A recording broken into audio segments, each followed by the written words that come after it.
Today's video is brought to you by my brother's YouTube channel, GamerGeek Studios. He's been putting together his own mobile game recently, and while he works on the game, he'll be uploading dev-related tutorials and progress videos to his channel for anybody who wants to get into that field too. Honestly, I don't really know a whole lot about making games, but his tutorials and advice are way easier for me to follow than a lot of the other ones I've seen here on YouTube. He's already got a couple videos up right now, including how to make basic models using Blender, so if that's something you're interested in, then definitely check his channel out, maybe give him a sub, and drop a like if you like what you see. And while you're there, it'd be awesome if you could leave him a comment and let him know I sent you. Anyways, on with the video.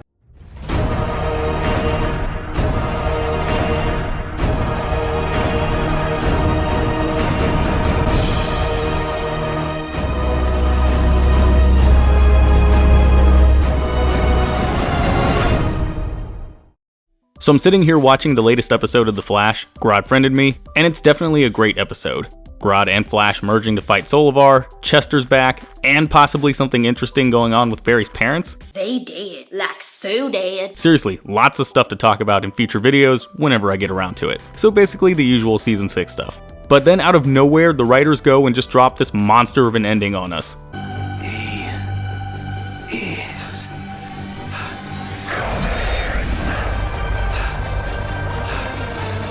What in the actual fuck was that? Did we really just see Sherlock over here start going all Eobard Thawne on Nash with the vibrating, red eyes, and spooky voice?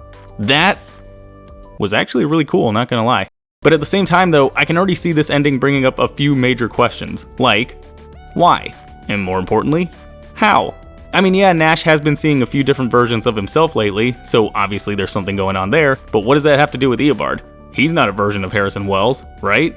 And how does Sherlock's last line connect to any of this? It clearly has something to do with the return of Eobard Thawne, but how could he possibly know whether or not the Reverse Flash is coming back from wherever he's been hanging around after Crisis? Is he in our next crisis? Obviously, this particular comment didn't age too well. Are the writers saying Nash and the other Wells are connected to the negative Speed Force or something? Does Nash have unexplained meta powers for no reason? Or did his time as Pariah have a bigger effect on him than we all thought? Well, none of those things actually. Turns out things are way worse for him than that. See, based on how Nash has been seeing the different versions of Wells across Central City, I'm wondering if we'll be finding out over the next few episodes that, thanks to Crisis merging the different Earths into one singular Earth, some of the Wells of the multiverse got merged into one body, that being Nash's, with Eobard getting thrown into the mix because of some poor life choices back in Season 1. On the plus side, it would explain where he's been since Crisis wrapped up, but at the same time though, Sherlock's warning does make it sound like Eobard's trying to push his way to the front and take over Nash's body, effectively making himself the one and only Harrison Wells of Earth Prime. That kinda sucks. Now having said all that, I can already hear some of you guys saying, but comics, Eobard isn't a version of Wells, so how could he merge with Nash? And that's true, he isn't. But at the same time though, he kind of is, thanks to his plan to speed up the creation of the Flash all the way back in Season 1. Remember this little doodad? We first saw it during the flashback in episode 17, titled Tricksters, when Eobard took on the appearance of Harrison Wells so he could take Wells' place and make the particle accelerator a few years early. It's not a gadget he uses often, as far as I remember he used it like twice, but when he does, Eobard basically copies somebody else's appearance down to the DNA, making his body a perfect physical copy of the person he's trying to look like while leaving the other person a husk. Sometimes. But as neat as that is, outside of, the whole murder thing, it doesn't even stop there though. Apparently the writers at the time weren't just working under the idea that the device could make you a perfect physical duplicate of someone else, it could even make you a mental duplicate too. As confirmed by Eobard in a deleted scene from the first season's finale, fast enough, the device also transfers memories and emotions from the other person. Funny thing, when you steal somebody's body, you also steal their thoughts, memories. Isn't that crazy? Now I don't remember if any of that stuff was ever explicitly explained in a non-deleted scene during either Flash or Legends, but we did get confirmation on how the device works during a 2015 interview with former executive producer Andrew Kreisberg. After an early screening of the Tricksters episode, Kreisberg did an interview with E! News, where he stated the following about Eobard's device. That's future tech. We're calling it genetic camouflage. He basically stole his body.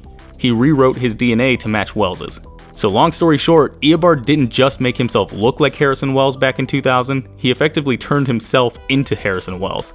And apparently, regardless of how many times he ran to other worlds, fucked up his own timeline, jumped into the Speed Force, positive and negative, the reworked Earth Prime thought he was Harrison Wells too, because now we're getting some hints that Eobard stuck as part of the larger Wells collective. Makes more sense than saying Eobard just sat Crisis out for some reason and is still hanging around in the Speed Force or something at least. I mean, on top of Nash and every other Wells not having any connections to the Speed Force that we know of, meaning that warning would basically make no sense, it also doesn't make sense that Eobard would only now be trying to come back if he just hid out somewhere. I mean, if he wasn't stuck somewhere, then why wouldn't he just jump out now and start fucking around with Team Flash again?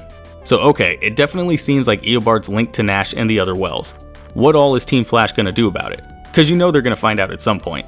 I mean, come on, episode 15 is titled The Exorcism of Nash Wells, so clearly either they figure out what all's going on with Nash, or Nash just outright tells them at some point. Either way, the title seems to imply that they'll be trying to at least separate Eobard and Nash, if not Nash and every other Wells sharing his mind and body, just so none of them, especially an evil speedster, can take over their new teammate completely.